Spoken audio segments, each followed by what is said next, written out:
Hello everybody, I want to show you how to take an already good micro dagger C1 and turn it into something extra special. What mods to make a very good, lightweight, low recoil carry option. Let's go, baby. And whether you're this guy telling it how it is, or Marion Cobretti trying to take out the trash, or someone a little bit tougher like Alice, or perhaps Nikita taking on Division, the Dagger Micro C1, being a longer ported chamber slide in Dan the Wolfman Gray, will protect you. And let's start talking about all the mods to make it an extra special carry system. All right, so first off, everybody, give this little guy some likes. Look at that cute face. There you go, Chad. It's okay.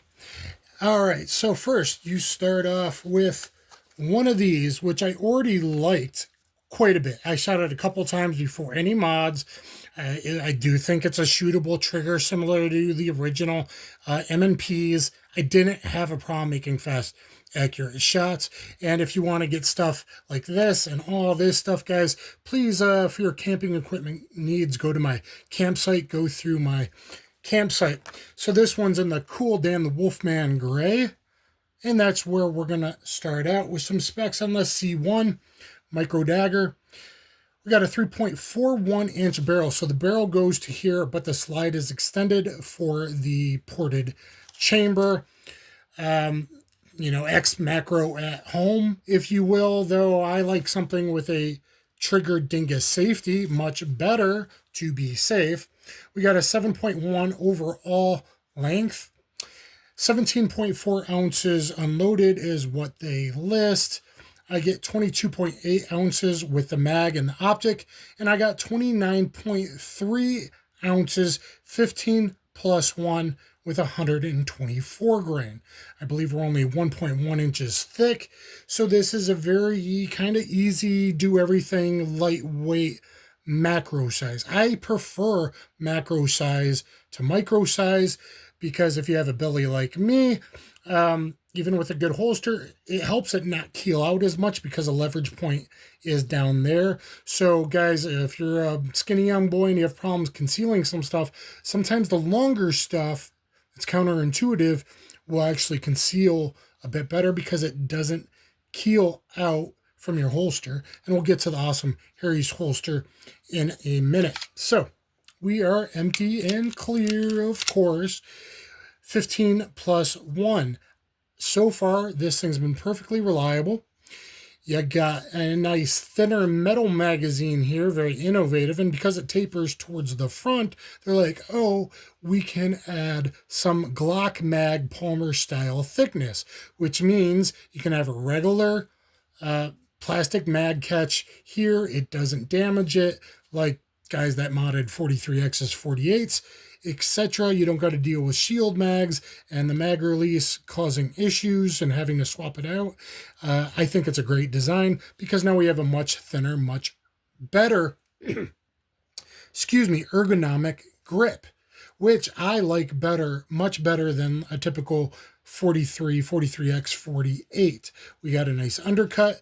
We have decent texture front and back, decent texture on the sides. It does go pretty up high. That is my pet peeve. Even new releases of firearms still have texture to like here instead of, you know, where I need it for my high thumbs forward grip. We got memory pads or accelerator cuts to keep safe, to keep people up high, straight on the frame, not dingling in here like everybody does. If you trip, you would, have an ND. So keep it high on the frame. For a nice thumbs forward grip, guys, you want to draw, karate chop in, roll that forward, make this palm get as much contact as possible. And there's my thumbs forward grip. We got nice slide serrations front and rear at a good angle, and they're deep enough that I can press check like honest outlaw.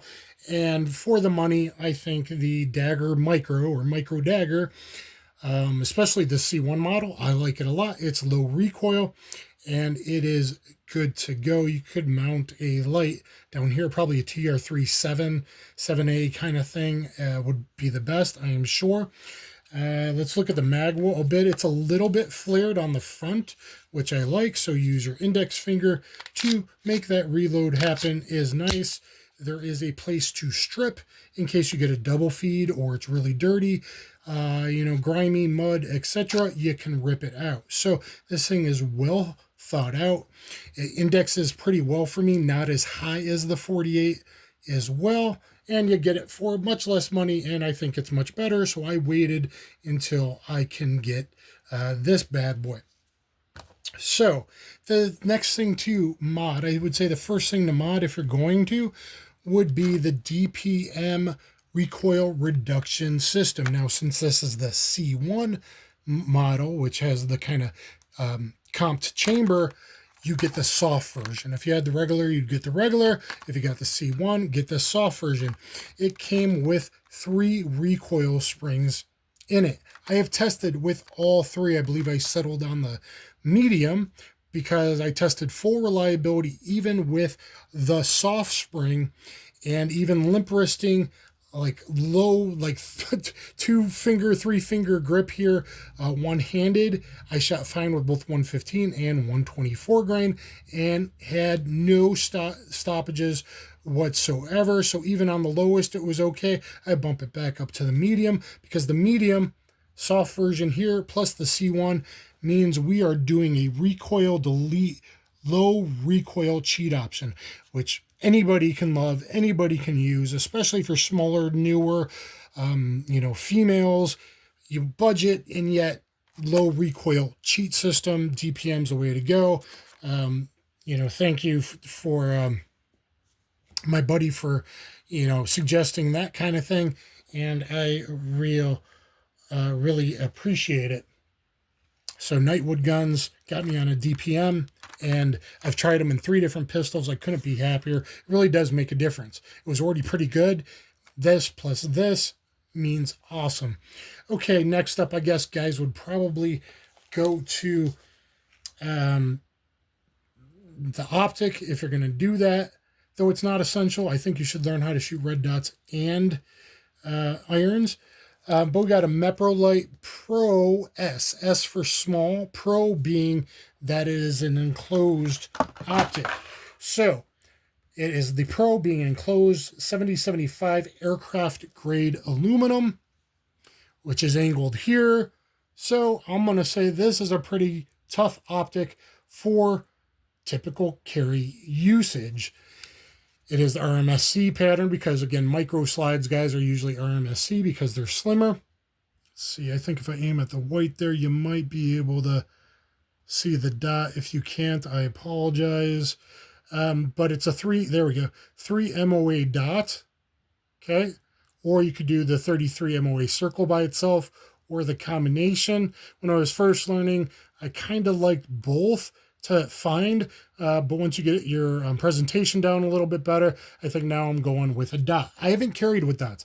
I've been playing with them since I went through as a guest through squat school a few years ago, and I think this summer, after more range time with this, will be my summer carry gun. For actually like 9 months out of the year, this is being set up to be my carry gun.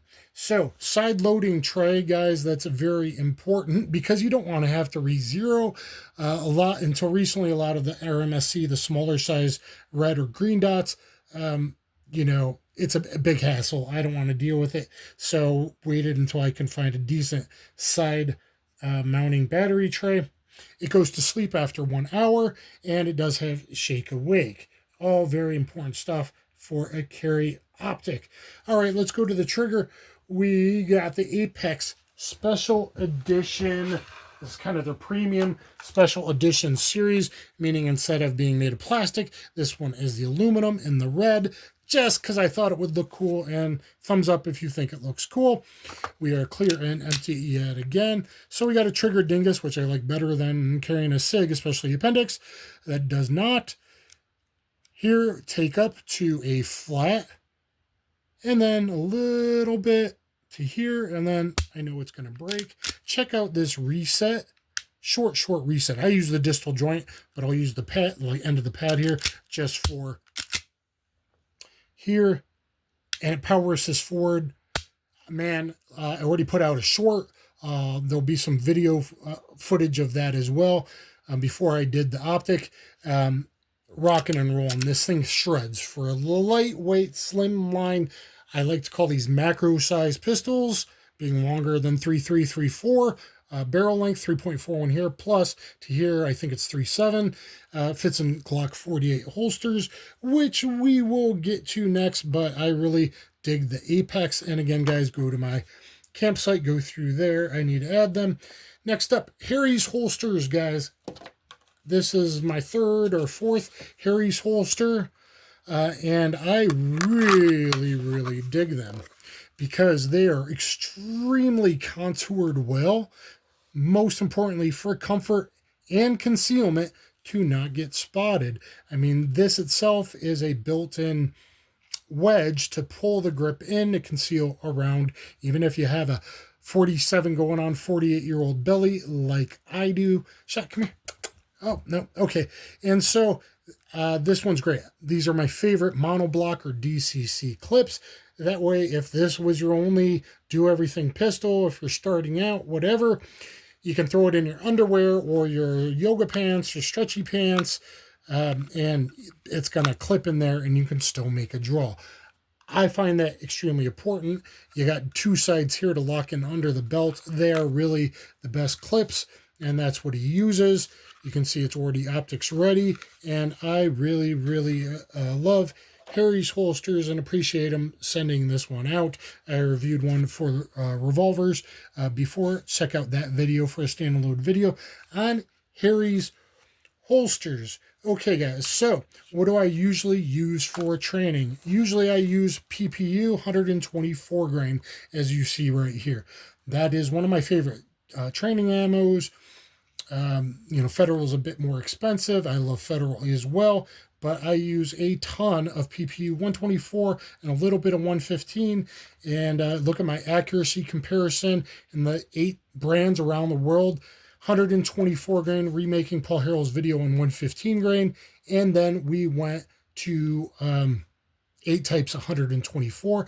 And Paul Harrell liked it. He did talk to me in emails and gave me a nice comment on the video. So look at how well this does. Testing 8 brands from around the world. Which country has the best 9mm ammo? And then for carry, guys, you know that I am a Federal lover. Way before I hooked up with them at all, always was preaching carry HST.